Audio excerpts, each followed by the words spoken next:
Tiago, carta de Tiago, capítulo 4, versículo 13. Geralmente chega no final do ano, pastores, pregadores, eles falam muito sobre o próximo ano, o ano que vai entrar, o ano que vai chegar, Algumas programações em algumas igrejas, eu já vi em algumas igrejas, uma programação chamada Planejando Próximo Ano, No nosso caso, 2020. Planejando o próximo ano, planejando 2020, Hoje eu queria falar sobre não planejarmos 2020. Amém? É sobre isso que eu queria falar com vocês. Se eu pudesse, até acredito que vai ser o tema da mensagem lá no canal da igreja, Não planejando o próximo ano, tá? A gente vai dar uma olhada nesse texto aqui, eu queria falar sobre isso com vocês. Amém? A gente vai até o 17. Diz assim: ouçam agora vocês que dizem: hoje ou amanhã iremos para esta ou aquela cidade, passaremos um ano ali, faremos negócio e ganharemos dinheiro. Vocês nem sabem o que lhes acontecerá amanhã, que é a sua vida. Vocês são como a neblina que aparece por um pouco de tempo e depois se dissipa.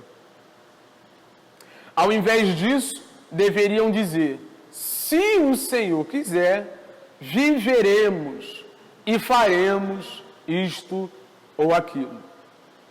Agora, porém, vocês se vangloriam das suas pretensões. Toda vanglória como essa é do diabo. Pensem nisto, pois quem sabe o que deve fazer, ou que deve fazer o bem e não faz, comete pecado. Amém? Rapidinho sobre a carta escrita por Tiago, e segundo a tradição, segundo a maioria dos estudiosos, esse Tiago aqui não foi o apóstolo, tá? Foi o irmão do Senhor, meu irmão de Jesus, que escreveu essa carta, se tornou líder da igreja, escreveu essa carta aqui para um povo bem peculiar da época dele, que eram os judeus recém-convertidos ao cristianismo, estavam passando por dificuldades, por tribulações, por perseguições, em especial dos seus próprios familiares, amigos, seus patrícios, E não só essa perseguição promovida pelos seus familiares, amigos, conhecidos, mas também por causa da perseguição do capítulo 12 de Atos, onde Herodes se levanta para perseguir a igreja. E dentro do contexto histórico você vê que também a perseguição de Herodes foi por causa dos judeus que não aceitavam o cristianismo, Herodes tinha um problema com o trono de Roma, governava na Palestina, e aí ele precisava satisfazer o povo predominante na Palestina, que era o povo judeu. E aí ele pensou: o que eu posso fazer por esse povo aqui, para esse povo gostar de mim, para eu cair na graça desse povo? Ele percebeu que o povo judeu tinha um problema com os cristãos, ele falou: então, já que eles têm problema com os cristãos, para satisfazê-los, eu tenho um problema com os cristãos também. É para esse povo, que foi perseguido pelos seus familiares, seus parentes, seus amigos, e também por Herodes, que se espalhou por todo o Império Romano, que Tiago vai escrever. Ele começa, ele introduz a sua carta, endereçando as 12 tribos que se encontram na dispersão, Ele fala do povo de Deus, da Igreja de Cristo, como se fosse as 12 tribos de Israel, e ele fala também do fato desse povo estar espalhado, estar disperso por todo o Império. E o que Tiago fala para esse povo? Ele fala basicamente duas coisas. Em primeiro lugar, ele fala como esse povo deveria lidar com as provações, com esse tipo de tribulação, Isso aqui é muito importante, muito interessante, mas não é sobre o que a gente vai falar hoje. Mas ele fala sobre como esse povo precisa lidar com as provações, e ele diz que tem que ser com muita alegria, Desenrola aqui, e depois ele passa por uma série de conselhos e instruções práticas, muitas, do capítulo 2 em diante, mais precisamente falando, na verdade, né? Do capítulo 1, do versículo 19 em diante, ele vai falar só de questões práticas, sobre coisas que aquele povo, a igreja dispersa por todo o império, deveriam fazer, como aquela igreja deveria viver, e ele pontua alguns aspectos que eu vou falar com vocês aqui, rapidinho, até chegar no nosso texto. Né? No capítulo 1, versículo 19 ao 27, ele fala da prática da palavra. Ele exorta o povo que o povo não deveria ser só ouvinte, mas deveria ser praticante da palavra também. Depois, ele fala no capítulo 2, versículo 1 ao 13, sobre não fazer acepção de pessoas. Era algo que estava acontecendo no meio da igreja de Deus. Capítulo 2, versículo 14 ao 26, ele fala sobre as obras que legitimam a fé. Né? Fé sem obra é morta, e há quem diga que ele está contrariando os ensinos de Paulo de maneira nenhuma. O que Tiago está fazendo é mostrando bem claro que uma fé verdadeira é a fé que produz obra. Que o único jeito da gente saber se sua fé é verdadeira ou não é se ela produzir boas obras. Então, se você chegar aqui dizendo que você crê em Cristo, que você acredita em Cristo Jesus, que depositou sua fé em Cristo Jesus, que você tem fé para que você seja salvo por meio dele, e a sua vida não dizer ou não condizer com essa fé, se não viver de acordo com a fé que você diz que tem, essa sua fé não é genuína. É isso que Tiago está dizendo. Né? Capítulo 3, versículo 1 ao 12, esse aqui é legal, ele manda a gente ter cuidado com a língua. Diz que o cara que controla a língua é um cara perfeito, né? Que o maior problema do ser humano está na língua. Capítulo 3, versículo 13 ao 18, ele fala da verdadeira sabedoria que vem do alto, né? Não é a sabedoria que inveja, que tem soberba, nada disso. Capítulo 4, versículo 1 ao 10, ele fala do mundanismo e da graça de Deus na nossa auto-humilhação. Ele mostra de maneira bem clara como os irmãos se deixavam levar pelas coisas do mundo, se faziam amigos do mundo, e ele diz bem claro que aquele que é amigo do mundo não pode de maneira nenhuma ser amigo de Deus. Você precisa escolher, né? Se você for amigo do mundo, você é inimigo de Deus. Todavia, se você for amigo de Deus, você se constitui inimigo do mundo. As duas coisas não dá para ser. Ser amigo do mundo e amigo de Deus é impossível, né? E ele diz que dentro desse contexto, a gente acha graça, recebe graça de Deus na auto-humilhação. Quando a gente se humilha perante Deus, ele diz isso dentro do contexto, que nós devemos nos humilhar perante o Senhor, que ele haveria de nos exaltar. Né? Isso no capítulo 4, versículo 1 ao 10. Capítulo 4, versículo 11, versículo 2, ele fala de maledicência, de falar mal dos outros. Né? Isso aqui é muito bacana para uma exposição futura, a gente aprender o que é falar mal dos outros. E no capítulo 4, versículo 13 ao versículo 17, que é o que nós lemos aqui, ele fala da falibilidade dos projetos humanos. Ele mostra de maneira bem clara como os projetos, planos, programações do ser humano são falhos. Né? E é sobre isso que eu queria falar com vocês essa manhã, tá bom? Começando no versículo 13, Tiago usa aqui um exemplo bem comum do dia a dia, em especial nas atividades comerciais, né? Eu queria que você entendesse bem isso aqui, porque isso tem muita importância. O pessoal ler Bíblia de qualquer maneira, sai passando, eles não conseguem se achar na Bíblia. Eu duvido que alguém não se ache nisso aqui, porque Tiago diz assim, ó, ouçam agora, vocês quem? Com quem Tiago está falando? Vocês que dizem, hoje ou amanhã, iremos para esta ou aquela cidade, passaremos um ano ali, faremos negócio e ganharemos dinheiro. Né? De que ele está falando? Ele está falando de um cara, vamos colocar para os dias de hoje. Eu conheço pessoas que compram as paradas lá em São Paulo para vender aqui. Você conhece alguém assim? Aí a pessoa vai lá para a rodoviária de Campo Grande, pega o ônibus 11h30 da noite, chega 6 horas em São Paulo, 6 da manhã, compra tudo que tem que comprar, depois volta aqui para o Rio e vende o que tem que vender. É esse cara aqui. É esse cara aqui. Para falar de maneira bem mais comum para a gente, o cara que descansa no domingo, chega no domingo à noite, ele está lá passando a camisa da empresa, o uniforme da empresa, e inconscientemente ele está vivendo de maneira que no dia seguinte ele vai pegar o ônibus 5h30 da manhã, vai chegar no trabalho, vai completar a carga horária dele ali de trabalho, a jornada de trabalho dele, e vai conquistar mais um dia de pão garantido, né? É isso que ele está dizendo aqui. É alguém que vive a sua vida e planeja o dia de amanhã de maneira muito comum e muito normal. O que mais tem por aí é isso, né? Pessoal da dieta, aí que vai entrar em dieta 2020, né? 2019 não deu, mas 2020, né?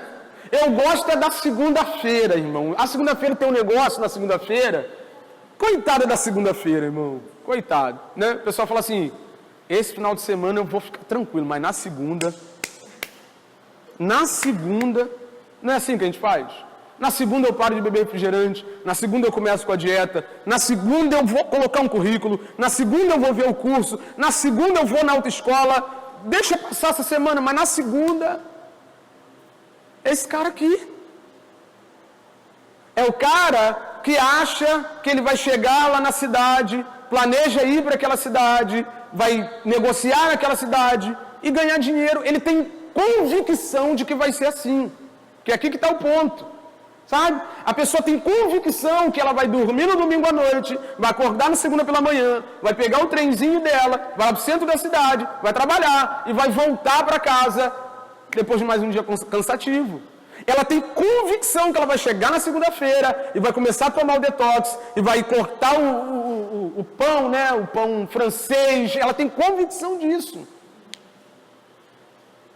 Sabe? Esse cara aqui é o cara que tem convicção de que o que ele planejou vai suceder dessa maneira. Eu tenho olhado nas redes sociais, isso é comum já de algum tempo, né? Os pregadores botam assim, aí chega novembro, dezembro, eles botam agenda 2020 aberta. Eu fico orando para Deus matar eles. Deus, por que o Senhor não mata ele para mostrar para ele que ele não manda em nada e que 2020 é seu e não dele? Eles têm convicção de que eles vão pregar de novo, enganar o povo de novo, arrancar dinheiro do povo de novo no próximo ano. Eles têm convicção, eu fico olhando aquilo e falo, cara, esse bicho não lê Bíblia, não. E aí, que não é um versículo, né? A gente vai ver aqui nos outros textos que o amanhã pertence a Deus. Não é um versículo, tá? Não está escrito que o amanhã pertence a Deus, mas é um conceito bíblico. A gente vai ver isso, tá bom? Então esse cara aqui é um cara muito comum, muito normal, um trabalhador que tem convicção que as coisas vão ser do jeito que ele planejou, tá? Versículo 14, desculpa. Aqui, o que Tiago faz? Ele mostra o porquê que pensar da maneira que o cara está pensando lá no versículo 13 é uma loucura.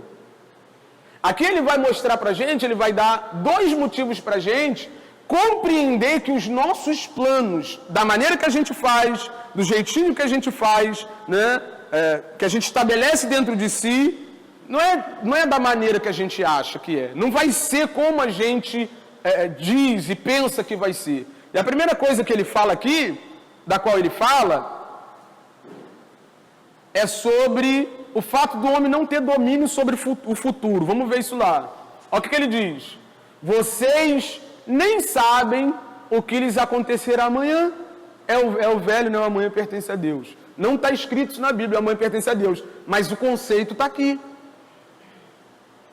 E eu preciso que você entenda isso. Você não tem domínio sobre o minuto seguinte, que dirá o dia, que dirá o ano. Você não tem. Tiago está deixando bem claro, cara, vocês são doidos. Vocês têm capacidade, vocês têm poder de dizer que o futuro está garantido, que o amanhã está garantido, a segunda-feira está garantida. Vocês não têm, então por que vocês cravam que vai ser da maneira como vocês pensam? Né? Põe pra gente, Giovanni. A gente vai olhar aqui 3 textos em Provérbios. Primeiro, 16:1, por gentileza. 16:1. Provérbios.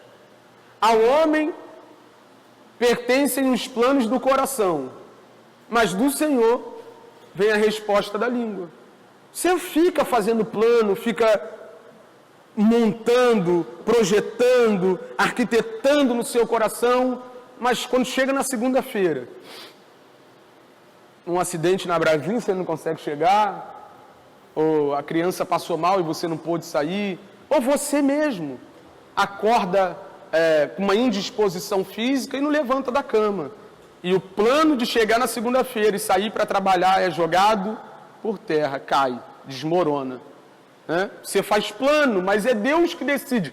Quem vai dar a última palavra sobre o que nós planejamos é Deus.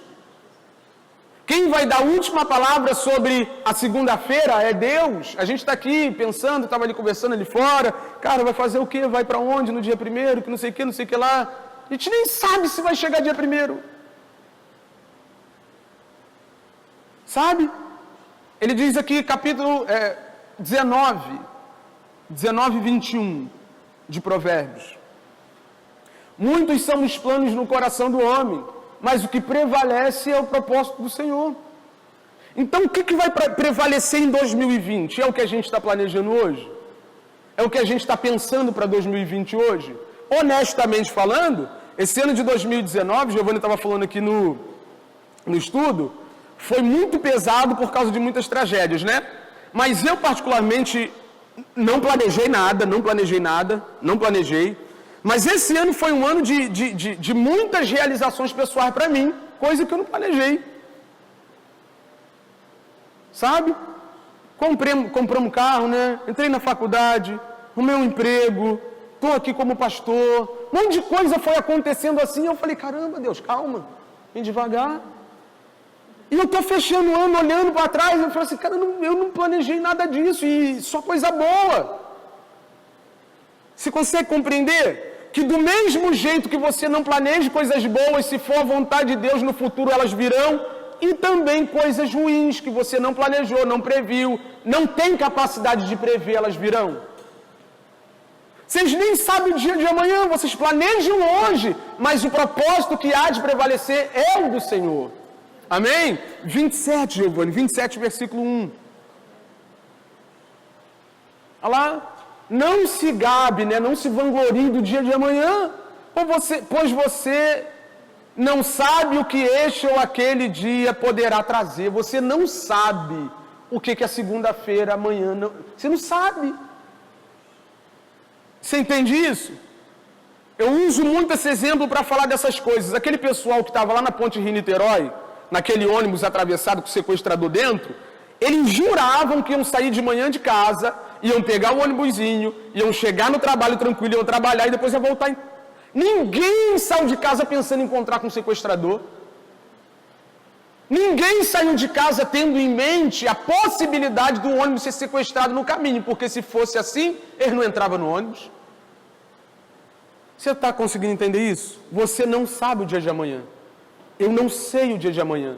Nós não temos condição nenhuma de controlar o que está vindo por aí. Olha o que ele diz em Mateus capítulo 6, versículo 27.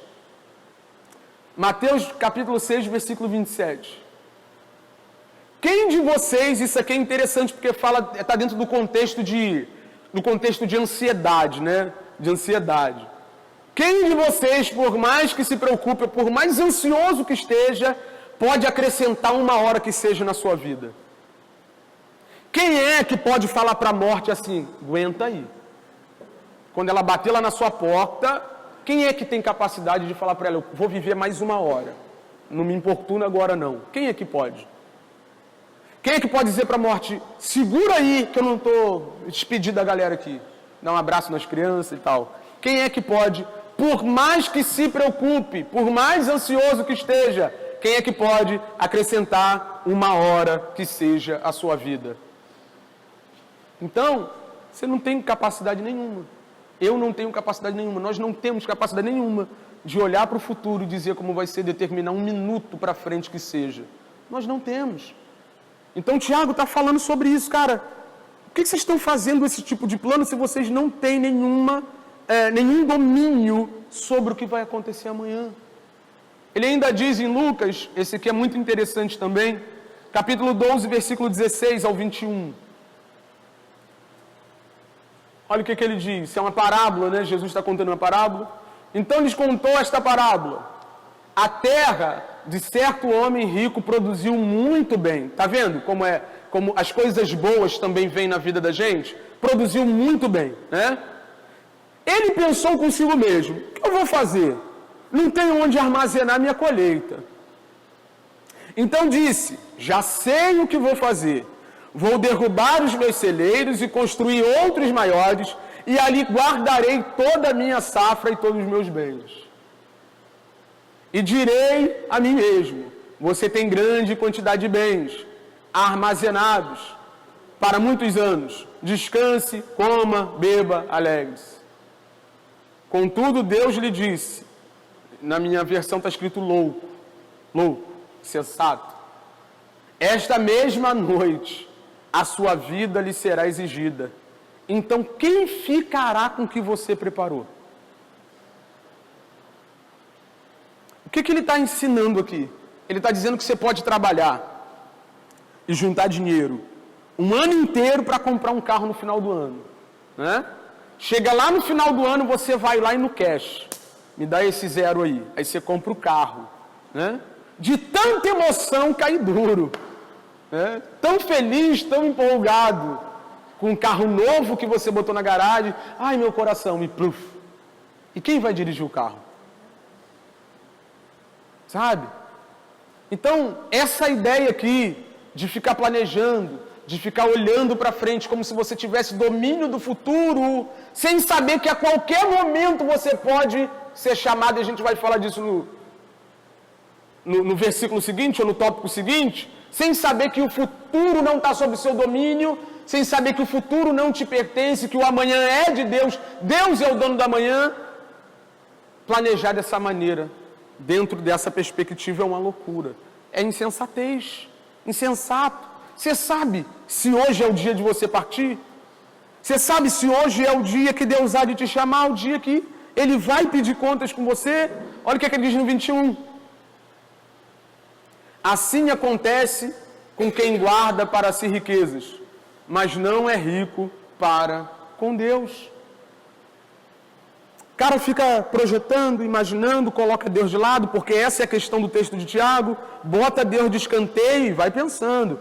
Não, vou fazer, vai acontecer e tal, e de repente, quando ele pensa que está na crista da onda, pensa que é o cara do negócio, Deus fala assim, só por causa disso vem também, de raiva. Né?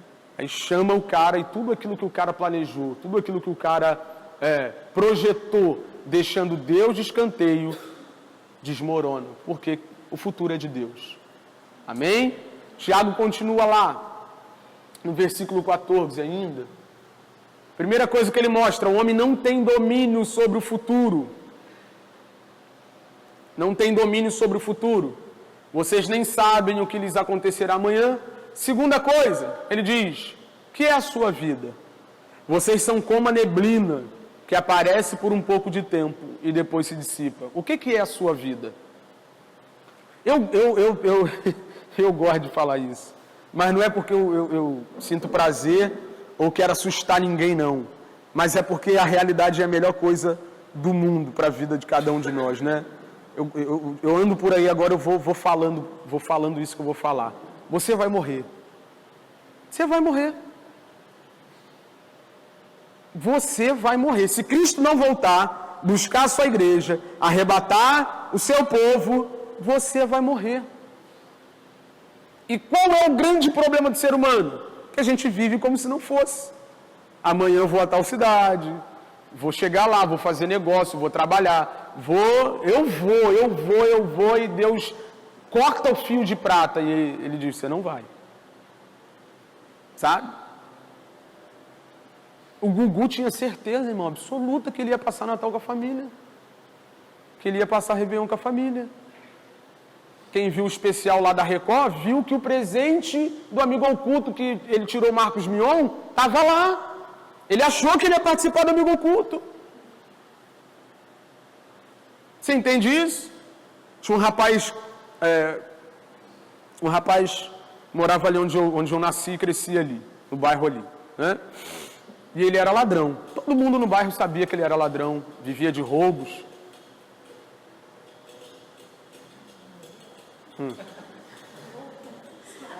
Céu cão.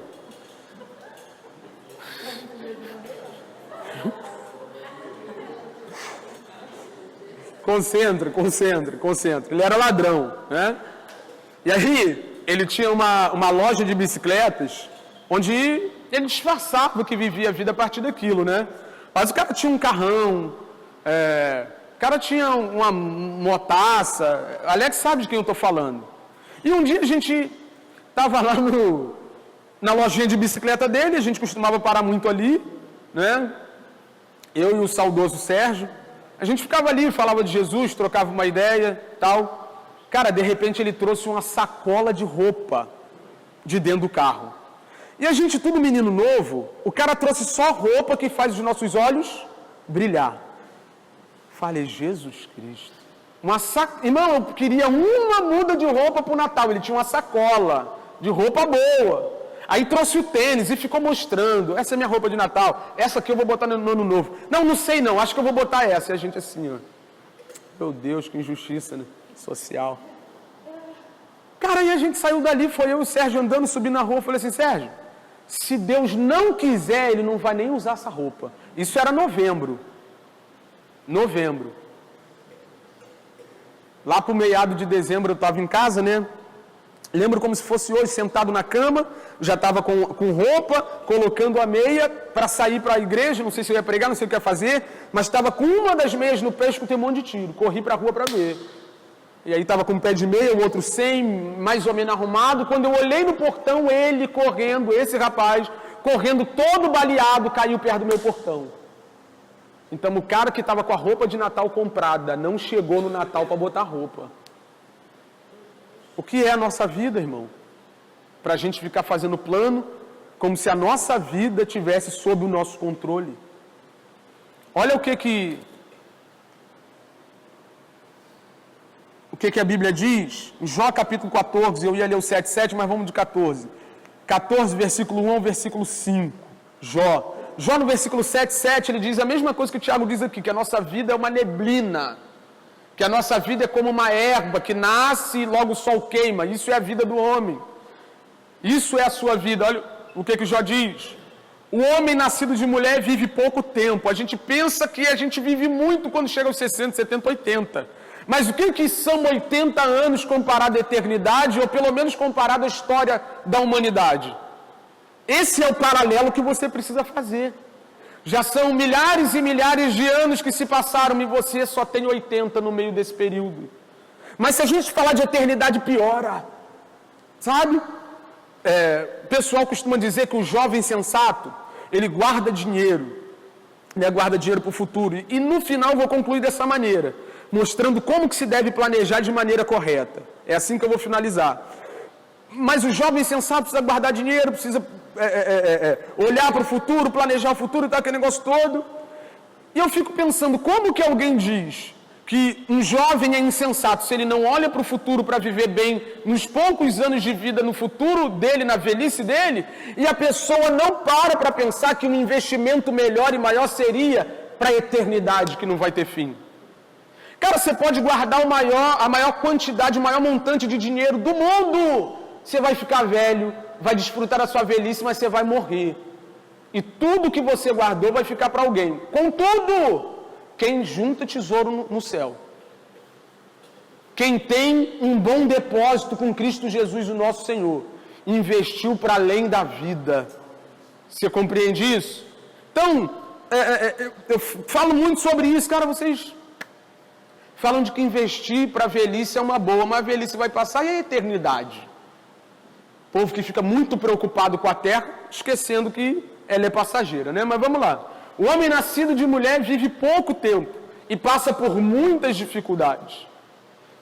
Brota como a flor e murcha, vai-se como a sombra passageira, não dura muito. Segura aqui, Giovanni. Quem gosta de planta aqui? Gosta de planta? A Lisa falou sim, a Maiara falou não. Gosta de planta, tia Cira? Por mais bela que seja uma flor, não importa a grandeza da beleza da flor, uma hora no murcho. Não importa o quão rico, o quão famoso, o quão grande um homem seja nessa terra, esse cara vai passar. Todos os imperadores que governaram no Império Romano passaram, os imperadores chineses passaram, os faraós passaram, os reis da Inglaterra, as rainhas, Não importa o quão grande ele seja, ele é só uma flor, que pode ser muito bonita, muito pomposa ou não, mas todas vão murchar.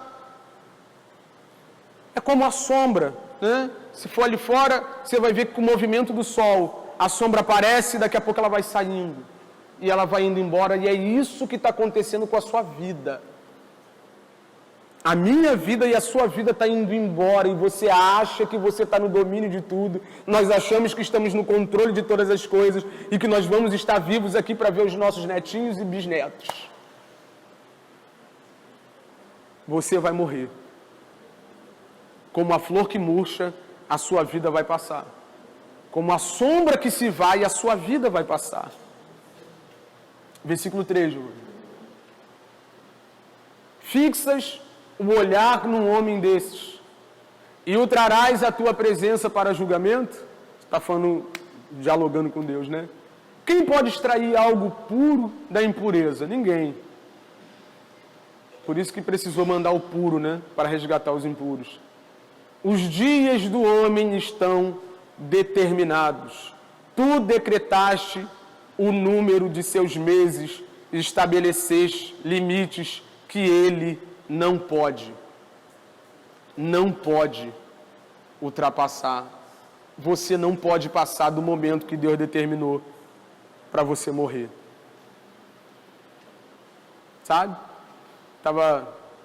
Acho que foi lá naquele dia que a gente estava trocando ideia, ela estava falando do homem. Quem viu o caso do homem que foi curado de câncer terminal? Viu? Né? Num tratamento experimental, tal, deu certo, o cara foi curado de câncer terminal. Mês passado morreu no acidente. Acho que ele ficou 1 mês de alta, aproximadamente, depois que foi curado do câncer terminal, e depois morreu de acidente. E aí alguém disse assim, parecia até premonição, né? Premonição. Mas não, é o dia que Deus determinou, e o homem não pode ultrapassar esse dia.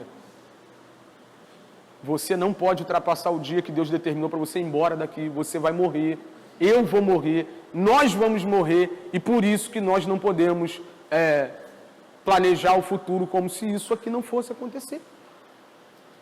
Olha o que ele diz no Salmo 39, versículo 5 e versículo 6. Salmo 39, versículo 5 e 6. Deixa aos meus dias o comprimento de um palmo. Olha, o palmo de Deus são os dias da sua vida, né? A duração da minha vida é nada diante de ti. De fato, o homem não passa de um sopro. Versículo 6. Sim, cada um vai e volta como a sombra. Em vão se agita, amontoando riqueza, sem saber quem ficará com ela. Sabe? Essa é a vida do ser humano. Um palmo diante de Deus, um sopro, não é nada. Fica igual um maluco, ajuntando dinheiro, ajuntando riqueza, e nem sabe quem vai ficar com ela depois. O Salmo 139, versículo 16, é clássico sobre a vida do ser humano. E ele diz assim, Salmo 139, 16. Os teus olhos me viram, seus olhos viram o meu embrião, né? Isso aqui é um dos textos que a gente argumenta em favor do feto, né? Contra o aborto. Por que a gente é contra o aborto? Porque o cara era um embrião e Deus já estava lá de olho nele, né? O cara já era um embrião, Deus já estava lá olhando ele. Então, aborto é assassinato. Todos os dias determinados para mim, e foram determinados, tá? Não foram escritos por Deus e o homem tem capacidade de apagar, não. Foram determinados. Para mim foram escritos no teu livro antes de qualquer deles existir. Não tinha vida e Deus já sabia de tudo a seu respeito, já havia determinado tudo, já havia escrito seus dias antes deles existirem. Então Deus sabe exatamente o dia que alguém vai nascer, como também sabe exatamente o dia que vai morrer. E não só sabe, mas Ele determinou. Então, se Deus é quem tem domínio sobre a vida de cada um de nós, por que às vezes a gente vive como se fosse o contrário? Como se Deus fosse segurar um pouco o dia da morte para a gente viver o que a gente deseja. Não é? E Tiago está falando, vocês são malucos? estão planejando de ir para 2020 como se vocês fossem donos do futuro e como se vocês fossem donos da própria vida, que é a vida de vocês, se não um sopro. Um AVC pode matar vocês, um infarto pode matar vocês, uma pneumonia. Agora, no meio do ano para cá, eu fiquei sabendo de 3 casos de morte de pneumonia. Um mosquito da dengue fez uma arruaça no nosso estado um tempo atrás. Que é a vida de vocês? Que é a vida de vocês? Então, o que Tiago está dizendo é isso aqui. Que vocês não têm controle sobre o futuro e vocês também não têm controle sobre a vida de vocês. Hoje nós vimos aqui no nosso estudo sobre a providência, Giovanni ministrou de maneira extraordinária, muito abençoadora, que é a providência de Deus que mantém toda a sua criação, inclusive você. É a ação divina, é Deus que sustenta cada um de nós. E não somos nós que temos a capacidade de nos mantermos de pé. Quem aqui pode garantir que vai acordar vivo amanhã? Versículo 15 a gente já começa a encerrar. Então ele diz que é errado a gente planejar colocando Deus de lado, porque a gente não tem domínio sobre o futuro, a gente não tem domínio sobre as nossas próprias vidas, e ele mostra aqui para nós o que a gente deve fazer, né? Ao invés disso, ao invés de quê? Ao invés de planejar deixando Deus de fora dos seus planos, como se Deus não existisse, porque isso aqui é muito engraçado, irmão. Isso aqui a gente chama de ateu prático, né? Quem é o ateu prático? É o cara que diz que Deus não existe? Esse é o teórico, né? Ele é teórico e prático. O ateu prático é o cara que diz que Deus existe. O cara fala, não, acredito em Deus, pô, acredito em Jesus. Jesus foi lá para a cruz lá pelos meus pecados, mas ele vive a sua vida como se Deus não existisse. Ele não vive para a glória de Deus. Ele não vive levando Deus em consideração. Esse é o ateu prático. É o cara que acredita com a boca, mas nega com a vida e com o coração. Não é? Aí ele diz lá, ao invés disso, de vocês planejarem sem colocar Deus no negócio, ao invés disso, deveriam dizer, se o Senhor quiser, viveremos. Primeiro, se o Senhor quiser, eu vou estar vivo. Se Deus quiser, eu vou acordar respirando. Se Deus quiser, eu vou levantar da cama, colocar minha pantufinha e ir no banheiro. Se Deus quiser, eu vou acordar respirando. Se Deus quiser, né? Segundo, se Deus quiser, faremos isto ou aquilo. Isso mostra que Deus está no controle não só da nossa vida, mas também dos nossos atos. Quem esteve aqui no estudo, não só nesse da providência, mas também no decreto divino, sabe exatamente do que eu estou falando.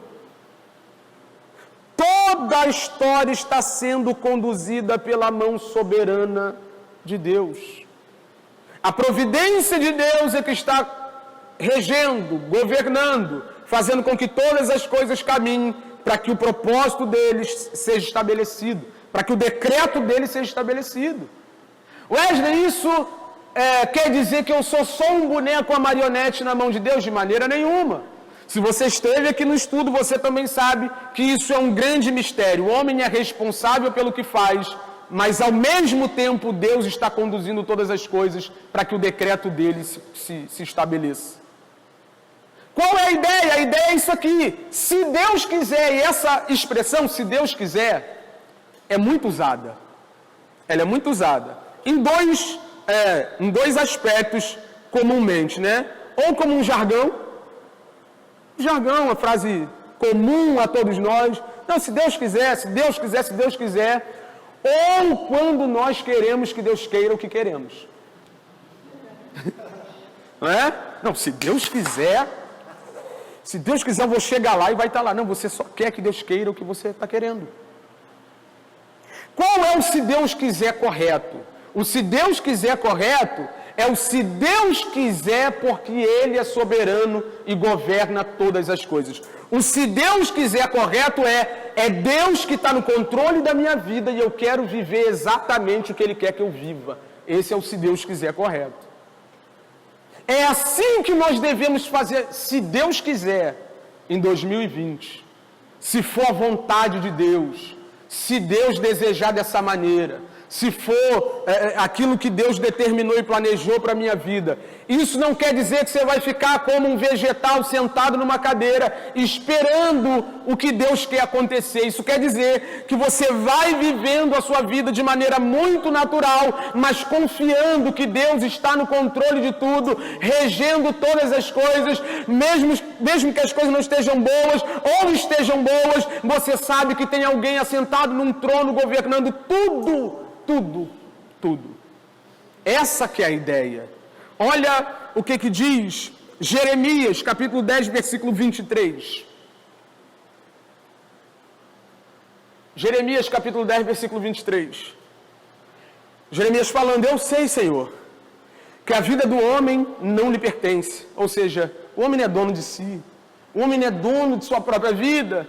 Não compete ao homem dirigir os seus passos. Sabe? Se nós fôssemos um carro, o motorista tinha que ser Deus.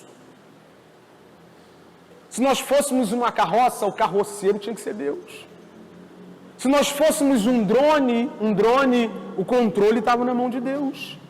Porque o homem não é dono de sua vida, a vida do homem não lhe pertence, não compete, não é da nossa competência, não é prerrogativa nossa dirigir os próprios passos, é Ele, o Criador da sua vida, da minha vida, é que tem que dizer para onde vamos, onde entraremos, o que vamos fazer, o que vai ser de 2020, é Ele, está na mão dEle. Você consegue compreender isso?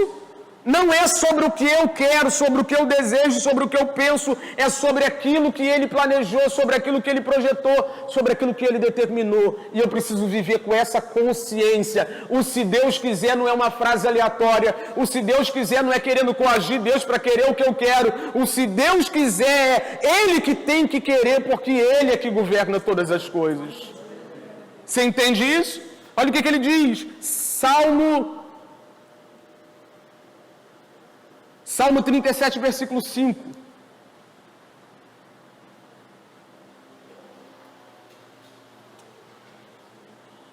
Aqui que está a senha, né? Entregue o seu caminho ao Senhor, confia nele. Não sei se há de ser no ramo empresarial, não sei se é um projeto para a sua vida acadêmica, não sei se é um projeto para a sua vida sentimental. Eu não sei, não quero nem saber, eu preciso dizer a você que você deve entregar ao Senhor, confiar nele. É isso.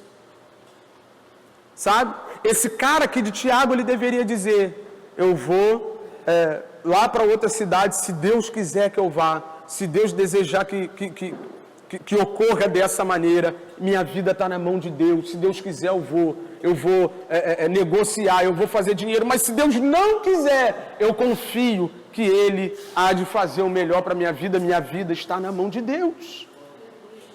Você entende isso?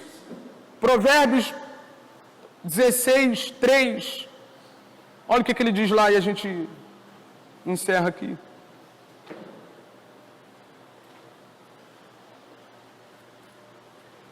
Consagre ao Senhor tudo o que você faz, e os seus planos serão o quê?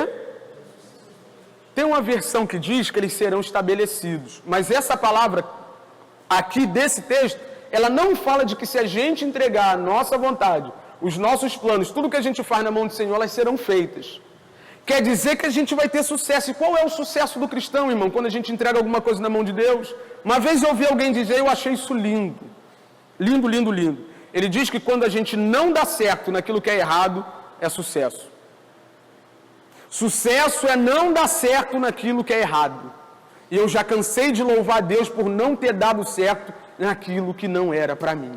É muito bom quando Deus te frustra em algo onde você não deveria prosperar. E sabe qual é o nosso problema? Que a gente acha que Deus está no controle das coisas, que Deus está nos abençoando quando as coisas correm da maneira que a gente... Não? Como eu disse, você conhece o futuro? Você sabe qual é o abismo que te espera ali na frente? E antes que você caia no abismo, ele está te mudando de direção e você está falando, eu quero ir para lá! E ele está dizendo, você não sabe o que está ali na frente. Eu quero investir aqui, eu quero fazer isso, quero colar com essa pessoa. E ele está dizendo, não, porque eu sei o que você não sabe. Eu vi o que você não viu. Consagre ao Senhor os seus planos e você vai ser bem sucedido. Mesmo que eles aconteçam ou não. Você entende isso? Tiago, capítulo 4,16, ele diz que essa soberba, essa prepotência nossa é do diabo. Querer deixar Deus de lado. Né? Ah lá. Agora, porém, vocês se vangloriam das suas pretensões. Toda vanglória como essa é maligna. É maligna. Por que ele diz isso aqui? Porque foi o diabo que ofereceu autonomia para o homem pela primeira vez. Não pode comer do fruto. Se você comer desse fruto, você vai ser igual a ele. Você não vai precisar de Deus governando a sua vida. Foi isso que o diabo propôs no Éden. Você pode comer do fruto e você vai viver a vida que você quer viver. Você vai ser igual a ele. Ele sabe que o dia que você comer, você vai ser igual a ele, não vai precisar dele para nada. Por que a nossa vanglória, a nossa soberba de querer fazer as coisas deixando Deus de lado é maligna? Porque foi isso que o diabo propôs. É isso que o diabo quer para a sua vida. O que o diabo quer para mim e para a sua vida? Que nós caminhemos sem levar Deus em consideração. Que a gente bata no peito e fala assim, Senhor, você me criou, mas agora, quem sabe sou eu. É isso que o diabo quer, que você é dessa maneira que o diabo quer que nós vivamos. Né? Que você apanhe uma folha em branco e comece a escrever um monte de coisa para 2020, sem colocar Deus dentro do negócio, colocando Deus de escanteio. E vou te dizer mais, tem gente que vai dizer, não, eu só quero se Deus quiser. O dia que Deus fecha a porta e diz não, ele faz um bico desse tamanho e abandona a fé. É isso, tá? E ele conclui dizendo que aquele que sabe fazer o bem não faz. Qual é o bem dentro do contexto? Aquele que sabe fazer o bem e não sabe está pecando. Qual é o bem dentro do contexto?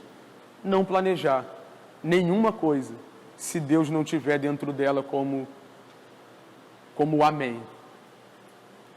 O bem que nós devemos fazer dentro do contexto de planejamento é entender que tudo está sob o controle e o governo de Deus.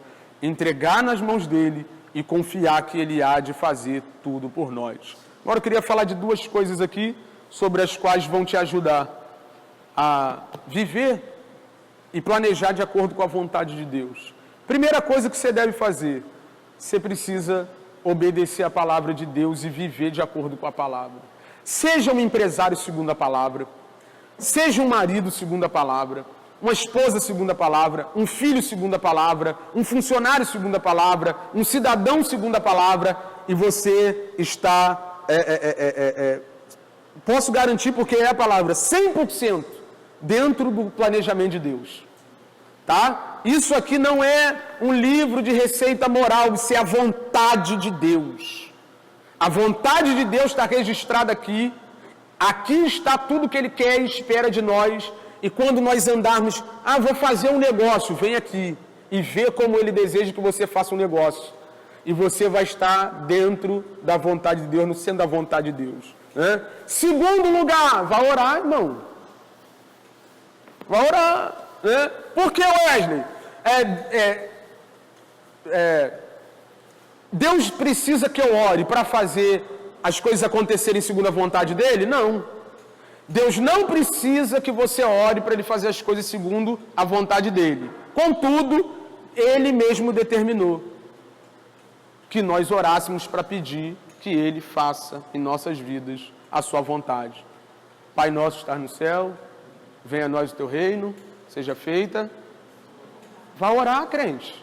Vai pedir a Deus, irmão, não, na verdade você não deve parar de orar nunca, mas ora até que a vontade de Deus se concretize. Senhor, se não for fecha, se não for não deixa avançar, se for também abre, dá um jeito, cria um caminho no deserto, vai orar, vai pedir a Deus.